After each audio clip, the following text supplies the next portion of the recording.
What's up guys, this is गुरु मान।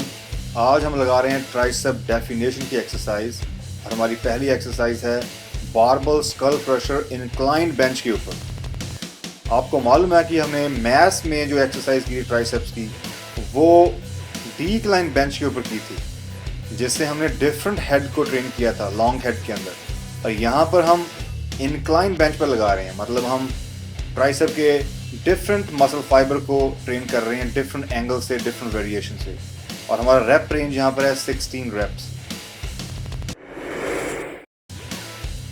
तो यहाँ पर हम फॉर्म की बात करते हैं। सो आप यहाँ पर देखें, यहाँ पर जो मेरी एल्बोस है वो मैंने एक बार यहाँ पर लॉक की है, वहीं पर रहेगी। एल्बोस को मूव नहीं कर रहा हूँ ज़्यादा, और मैं ऊपर लॉक नहीं कर रहा हूँ बारबल को। और जब मैं नीचे लेकर आ रहा हूँ तो मैं अपने हेड के बिल्कुल पीछे की तरफ बारबल को लेकर जा रहा हूँ। मैं कंटिन्यू टेंशन रख रहा हूँ और यहाँ पर मेरी जो एल्बोस है वो सीलिंग की तरफ फेस कर रही है। लास्ट रेप में आप अच्छी तरह से ट्राइसेप को स्ट्रेच जरूर करें। ये हमारा थर्ड सेट है और आपको मालूम है कि आप वेट को इंक्रीज कर रहे हैं सेट बाय सेट, लेकिन आप रेप रेंज वहीं 16 रख रहे हैं, जिससे कि हमारा जो स्लो ट्विच मसल फाइबर है वो एक्टिवेट होगा ना। स्लो ट्विच मसल फाइबर को एक्टिवेट करने के लिए आपकी रेप रेंज 15 से ज़्यादा चाहिए, और वही हम इस प्रोग्राम में करने की कोशिश करें। हमारा रेप रेंज 16 है और हमारा जो वेट है वो भी हम मीडियम वेट का इस्तेमाल करेंगे, जिससे कि हम अपने स्लो ट्विच मसल फाइबर को एक्टिवेट कर सकें।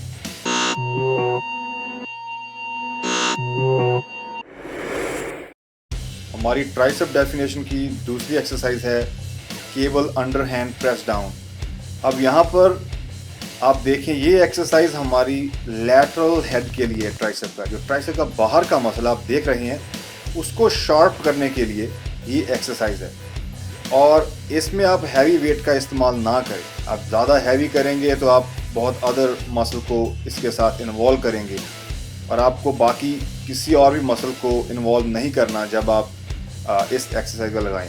इसके साथ आपका जो लॉन्ग हेड है ट्राइसेप का वो भी ट्रेन होता है। आप देखें यहाँ पर मैं लैट बार केबल का इस्तेमाल कर रहा हूँ। रेगुलर केबल की जगह मैं लैट बार केबल का इस्तेमाल इसलिए कर रहा हूँ ताकि मैं अपने लॉन्ग हेड को भी अच्छी तरह से स्ट्रेच कर पाऊँ। जब वेट ऊपर जा रहा है, आप देख रहे हैं, तो मेरा लॉन्ग हेड स्ट्रेच हो रहा है। अगर आपकी हाइट 6 फीट से ज़्यादा है तो आप लैट बार की केबल का इस्तेमाल करें, अदरवाइज आपको ज़रूरत नहीं है। ये आपकी हाइट पर डिपेंड करता है। अब हम फॉर्म की बात करते हैं इस एक्सरसाइज में। आप यहाँ पर सीधे खड़े होंगे, लेफ्ट शोल्डर आपका फेस करेगा एंगल को, और जब आप केबल को नीचे पुल करें तो वो आपके चेस्ट के सामने से पुल होनी चाहिए। आप यहाँ पर जब नीचे लेकर आए आपने फुली एक्सटेंड करना है ट्राइसेप को, एंड आपको ये मालूम होना चाहिए कि आपके ट्राइसेप का जो फंक्शन है वो है एल्बो को एक्सटेंड करना। अगर आप यहाँ पर एल्बोस को, ट्राइसेप को फुली एक्सटेंड नहीं करते तो आप लैटरल हेड है जो ट्राइसेप का वो ट्रेन नहीं कर पाएंगे। तो आपने ध्यान रखना, आप उतना ही वेट का इस्तेमाल करें कि आप अच्छी तरह से नीचे मसल को एक्सटेंड कर सकें, मतलब आप कॉन्ट्रैक्ट कर सकें ट्राइसेप को, वो ज़रूरी है।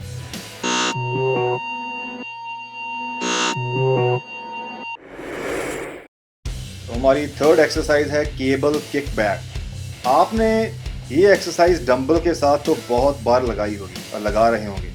ये केबल के साथ है।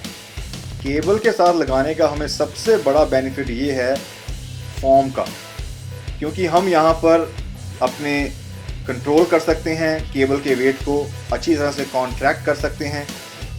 क्योंकि डंबल में बहुत ज़्यादा लोग गलत तरीके से लगाते हैं, वो उनकी फॉर्म मैसी होती है, उनका सारी आर्म मूव कर रही होती है, उसके साथ शोल्डर, उसके साथ उनके लैट्स भी ट्रेन हो रहे होते हैं, तो वो बिल्कुल गलत है। बहुत लोग तो बहुत ज़्यादा हैवी डंबल का इस्तेमाल करते हैं और उनकी फॉर्म बिल्कुल गलत होती है, तो वो आपने नहीं करना। If you want to get max out of it तो आपको ये एक्सरसाइज ऐड करनी चाहिए। इससे आपकी जो फॉर्म है वो बिल्कुल सही होगी और आप better mind and muscle connection बना सकते हैं।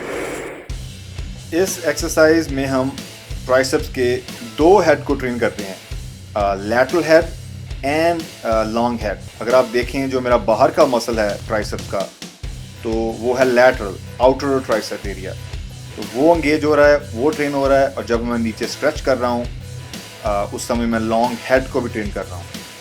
इस एक्सरसाइज में आप ज़्यादा हैवी वेट का इस्तेमाल ना करें, उतना ही आप केबल की प्लेट्स ऐड करें जितनी आप कंट्रोल कर पाएँ, और आपका शोल्डर और आपके एल्बो का जो एंगल है वो स्ट्रेट चाहिए, और आप शोल्डर एल्बोज को मूव नहीं करेंगे, सिर्फ आपने यहाँ पर कॉन्ट्रैक्ट करना है। माइंड एंड मसल कनेक्शन में जिस तरह से आपको बार बार बोल रहा हूँ, माइंड एंड मसल, अगर आप माइंड मसल कनेक्ट नहीं कर पा रहे हैं तो आप उस मसल कॉन्ट्रैक्ट नहीं कर सकते, उस मसल ग्रो नहीं कर सकते। तो आपने फील करना है एवरी सिंगल रैप, आपने ट्राइसेप मसल के ऊपर आपने फील करना है, वो ज़्यादा ज़रूरी है। So make mind and muscle connection.